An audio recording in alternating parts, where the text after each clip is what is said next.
골로새서 1장 28절 말씀 다 같이 한 목소리로 받들어 읽도록 하겠습니다. 우리가 그를 전파하여 각 사람을 권하고 모든 지혜로 각 사람을 가르치면 각 사람을 그리스도 안에서 완전한 자로 세우려 함이니. 아멘. 우리가 28절 말씀을 통해서 교회가 감당해야 될 복음의 사역이 무엇인지 살펴보고 있습니다. 그래서 이 지혜로 각 사람을 가르친다라고 할 때에 이 지혜라는 것에 대해서 우리가 어제 나누었습니다만, 지혜는 말 그대로 그리스도 안에 있는 것이 바로 지혜입니다. 그래서 지혜라는 것은 내 생각과 감정과 의지에 대해서 직접적으로 하나님께서 성령님께서 내 생각과 감정과 의지를 대체하는 것이 아니라 내 생각과 감정과 의지가 성령에 따라서 움직이는 것인데, 생각은 내 생각이고 감정은 내 감정이고 의지는 내 의지인데, 그것들이 성령의 안에서 이렇게 작용하는 것입니다. 그래서 한마디로 말하면 지혜는 그리스도 안에서 행하는 것이죠. 그래서 우리가 내 생각과 감정과 의지와 성령과의 관계를 비유로 이해를 하면은, 우리가 눈으로 이렇게 뭔가를 보고 판단을 하는데, 중요한 것은 빛이 어떻게 비치느냐에 따라서 내 눈으로 보는 것이 이제 달라지죠. 그것처럼 바로 지혜는 바로 우리에게 비치는 성령의 빛과 같은 것이고, 그래서 예수 그리스도의 비밀의 영광이 우리 가운데 비치는 것이 때에 우리가 그 지혜로 각 사람을 가르칠 수가 있는 그러한 자리에 설 수가 있습니다. 그래서 이 가장 중요한 것은 복음 전파의 사역을 통해서 이루고자 하는 목적은 바로 그리스도 안에서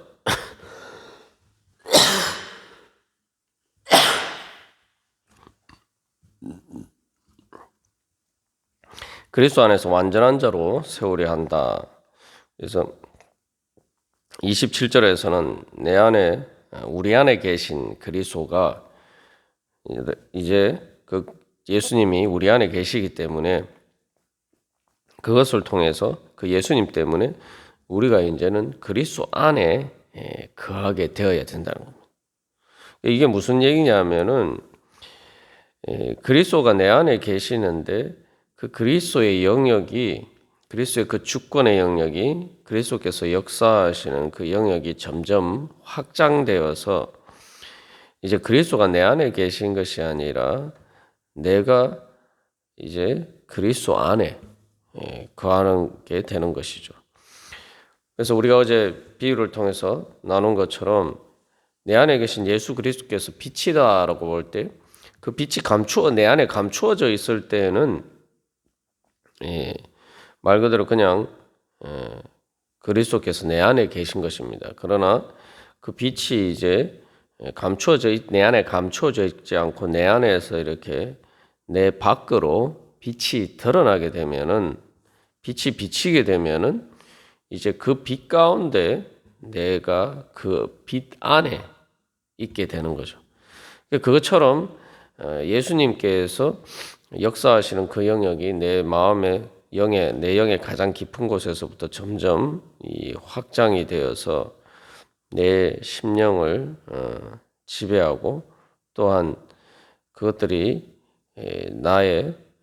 내가 예수 그리스도를 선포하는 내 말과 또 내 행동으로 이렇게 그 하나님의 영광의 빛이 드러나게 되면은 내가 바로 그리스도 안에, 그 빛 가운데 거하는 것처럼 내가 그리스도 안에 서게 됩니다. 그래서 우리가 예수님께서 내 안에 계시는데, 그 예수님을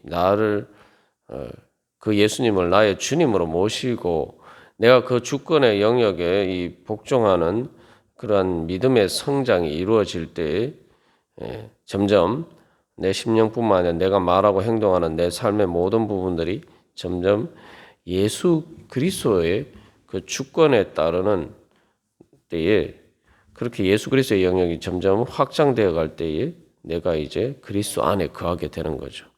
사도 바울은 바로 그것이 복음 전파의 사역의 목적이라고 이야기합니다.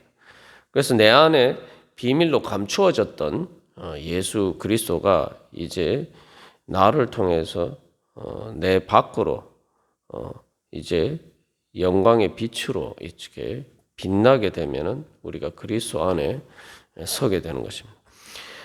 그래서 이제 교회가 그리스도의 몸이다라고 할 때에, 교회가 그리스도의 몸이라는 것은 이야기할 때 우리는 바로 그리스도의 몸의 한 일부분이 되죠.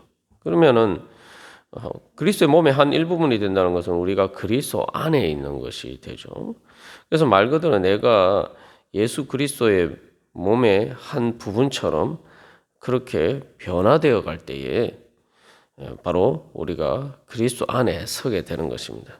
다시 말하면은 내가 예수 그리스도의 몸의 한 지체가 되어서 내가 예수 그리스도의 그 손과 발처럼 그렇게 내가 주님을 따라서 행하게 되면, 그래서 예수 그리스도를 선포하고 그것에 따라서 권하고 가르치는 것에 따라서 내가 내 삶이 변화가 되고 또 내가 그렇게 말하고 행동하게 될 때에 또 내 삶이 그렇게 내 삶의 모든 영역이 하나님 나라로 변화가 될 때에 바로 내가 그리스도 안에 서게 되는 겁니다. 그래서 이것을 우리가 믿음의 성장과 관련해서 바로 이 그리스도 안에서 완전한 자로 세워지기를 원하는 소망이 우리 안에 있어야 됩니다. 사도 바울의 앞에서도 너희 안에 계신 그리스도가 영광의 소망이라고 하는데, 우리가 뭔가 내가 원하는 소망이 바로 우리 안에 계신 그리스도가 나를 통해서 그 영광의 비밀의 영광이 내 밖으로 또 내 심령뿐만 아니라 안에만 머무르는 것이 아니라 내 삶 가운데 그 영광이 나타나는 것을 소망해야 된다는 거죠. 그렇게 되면은 어떤 일이 일어납니까? 내가 그리스도 안에 거하게 되면은 내 삶의 지평이 바뀌는 거죠. 다시 말하면은 내가 사는 세상이 바뀌는 거예요. 내가 사는 세계가 바뀌는 거예요. 내가 그리스도 안에 있다는 것은, 그래서 다른 말로 하면은 예수 그리스도께서 다스리는 하나님 나라 안에 있다는 것이고, 내가 그리스도 안에 세워진다는 것은 내가 사는 세상이 내가 이 땅에 살지만 천국으로 바뀌어져 간다는 거죠. 우리가 죽어서 천국에 가고 예수님 재림 때 몸의 부활을 통해서 영생을 얻기를 소망한다면은 당연히 그 소망의 핵심은 뭡니까? 바로 하나님 나라가 이루어지고 하나님 나라에서 사는 것이 바로 우리의 이제 구원의 궁극적인 소망이죠.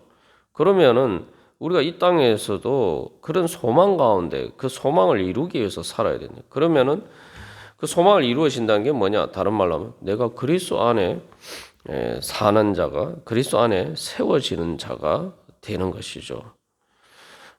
그러면은 죽어서 천국 가기를 원하면서 내가 이 땅에 살면서는 그러한 것들이 이루어지는 것을 기대하지 않는다면은 내가 이 땅에 사는 내 육신으로 생명을 가지고 사는 가운데서도 그것을 기대하지 못한다면은 어떻게 죽어서 내 육신도 살지 못하고 죽는 순간에 내가 천국에 갈 것을 어떻게 기대하고 소망할 수가 있겠습니까?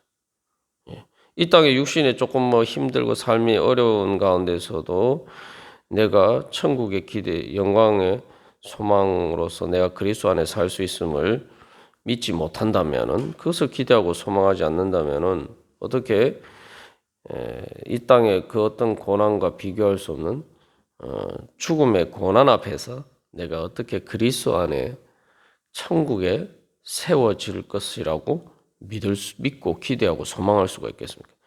그래서 우리가 당연히 그 천국에 대한 기대와 소망을 가지면은 내가 이 땅에서도 바로 그리스도 안에서 세워지기를 기대하고 소망하는 그 소망 가운데 살고 또 그것을 실제로 이루어지는 것을 경험해야지 내가 마지막 죽음의 순간에서도 예수 그리스도를 믿고 그 믿음 가운데서 바로 내가 죽음 안에 서 있는 것이 아니라 그리스도 안에 서 있음을 우리가 기대하고 소망할 수가 있는 것이죠.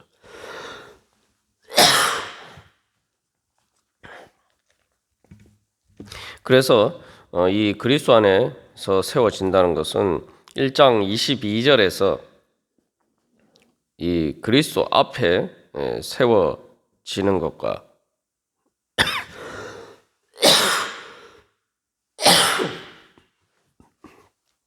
이 짝을 이루고 있습니다. 그래서 우리가 이제 순서로 이제 이해를 하면은 그리스도께서 이제 내가 예수 그리스도를 믿음으로 그리스도께서 내 안에 계시게 되고 바로 그 그리스도께서 이제 내가 점점 그 그리스도 안에 이제 그리스도의 영역이 확장되어서 내 안에 계신 그리스도가 점점 이렇게 커져서 내가 그리스도 안에 거하게 되고 그렇게 되면은 마지막에 우리가 예수 그리스도 앞에 완전한 자로 설 수 있게 되는 것이죠.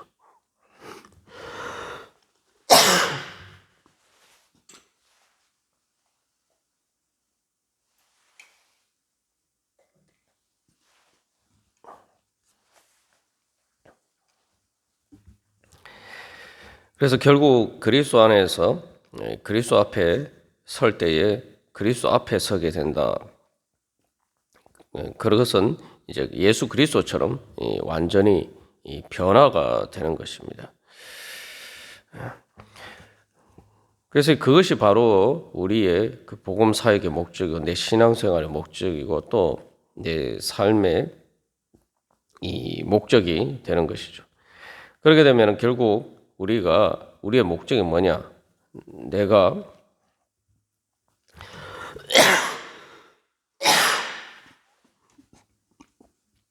예수 그리스도처럼 완전해서 천국에 살게 되는 것입니다. 그래서 우리가 천국에 산다는 것도 내가 무조건 천국에 간다고 천국에 살 수가 있는 것이 아니죠. 내가 예수 그리스도를 이제 닮아 가야지 천국에서 살 수가 있습니다. 그 세상에서도 보면은 세상에 사람들이 뭐 선하고 착하게 사는 것을 다 원하는 것처럼 보이고 그런 사람들과 같이 사는 것을 원하는 것처럼 보이지만 실제로 많은 경우에 세상에 선한 사람들을 많은 사람들이 이 왕따를 시키고 오히려 그 사람들을 선한 사람들, 의로운 사람, 또 착한 사람들을 오히려 소외시키는 경우가 많습니다. 그러니까 우리가 천국이 뭐냐라고 생각할 때 예수 그리스도 안에 선다는 게 뭐냐라고 생각할 때 천국은 그 반대죠. 천국에는 전부 다 선하고 착하고 이렇기 때문에 내가 이 예수 그리스도의 모습을 닮지 못하면은 그 안에서 다른 그 천국의 다른 성도들이 나를 소외시키는 게 아니라 내가 스스로 소외가 돼요. 그래서 천국에 살 수 없어서 결국 지옥으로 떨어지게 됩니다. 그것처럼 그래서 내가 예수 그리스도 안에서 완전한 자로 세워진다는 것은 이제 예수 그리스도를 닮아가는 거죠. 그러니까 예수님도 보면은 이 땅에 사실 때에 예수님은 죄가 없이 가장 의로우신 분이다 보니까 그러면은 사람들이 좋아할 것 같은데 실제로 복음서를 보면은 그렇지 않은 경우들이 많습니다. 심지어 오병이어 기적을 경험하고 예수님을 왕으로 세우려고 했던 사람들도 예수님이 영적인 참 생명의 말씀을 이야기하실 때 오히려 예수님을 버리게 되었죠. 예수님을 떠났어요. 그리고 결국에는 예수님이 십자가에 못 박혀 돌아가시게 됩니다. 사람들이 예수님을 소외시키고 십자가에 못 박았단 말이죠. 그게 어떻게 보면 세상의 한 적나라한 단면을 보여주는 거죠. 이제 우리가 예수 그리스도 안에 살기 위해서는, 천국에서 살기 위해서는 우리가 그렇게 예수님처럼, 예수님하고 이렇게 더 친밀감을 느끼도록 예수님처럼 변화가 되어 가야 되는 거죠. 그래서 사람들이 그 빌라도가 예수를 놓아주랴, 바라바를 놓아주랴 이렇게 이야기를 했을 때 사람들은 예수님 대신에 바라바를 선택했죠. 그러니까 우리가 이 땅에서 그래서 정말 예수 그리스도 앞에, 예수 그리스도와 함께 천국에 서기려고 소망한다면은 우리의 삶에서 끊임없이 내가 바라바를 선택할 것이냐 아니면은 예수를 선택할 것이냐, 이 선택 가운데서 계속 우리가 예수님을 선택하면서 나는 예수님을 닮아가기를 원한다라는 그런 소망 가운데 우리가 어쨌든 예수님을 닮아가는 것을 우리의 또한 삶의 소망으로 두어야 돼요. 그래서 예수님을 닮아가는 것과 우리가 천국에 가는 것은 동전의 양면이죠. 그리고 내가 이 땅에서 천국의 은혜를 누리는 것도 마찬가지입니다. 그래서 우리 안에서 과연 내가 이 복음의 사역의 목적이, 사도 바울이 말하는 이 목적이 나의 목적이 되어 있는가? 내 삶의 목적이 과연 사도 바울이 말하는 복음 전파 사역의 목적과 일치하는가? 또 그렇기 때문에 내가 예수 그리스도의 영역이 내 안에 그냥 예수님을 내 안에 감추어 두는 것이 아니라 정말 예수님이 나를 통해서 드러나고는 것처럼 그렇게 내가 예수님을 닮아가고 있는가? 내가 바로 그 소망을 이루기 위해서 살아가고 있는가? 우리가 그렇게 그것이 우리의 소망이 된다면은, 또 우리가 그렇게 살아간다면은, 그 소망 가운데 살아간다면은 하나님께서 성령의 능력을 통해서 우리에게 그 소망을 이루어 주실 것입니다. 그래서 우리가 그 소망을 가져야 돼요. 그래서 내가 할 수 있는 게 아니라 예수 그리스도께서 내 안에 계시기 때문에 내가 믿음으로 주님 앞에 나아가면은 우리가 그렇게 세워질 수 있다는 거죠. 그래서 우리가 각자가 또 그렇게 서로가 그렇게 될 때에 또 우리 교회가 또 서로를 향해서 각 사람을 권하고 각 사람을 가르쳐서 각 사람을 그리스도 안에서 완전한 자로 세우는 또 교회의 사명을 제대로 감당할 수가 있을 것입니다. 우리가 오늘도 그러한 소망을 가지고, 그래서 오늘 이 새벽에는 기도할 때 다른 어떤 것보다 주님, 제가 예수 그리스도 안에 완전한 자로 세워지기를 원합니다. 예수 그리스도를 닮기를 원합니다. 제가 오늘 이 땅에서 살지만 예수 그리스도 안에 서서 예수 그리스도 안에서 살아가기를 원합니다. 우리가 그런 소망을 가지고 기도하면서 우리 주님 앞에 나아가도록 하겠습니다.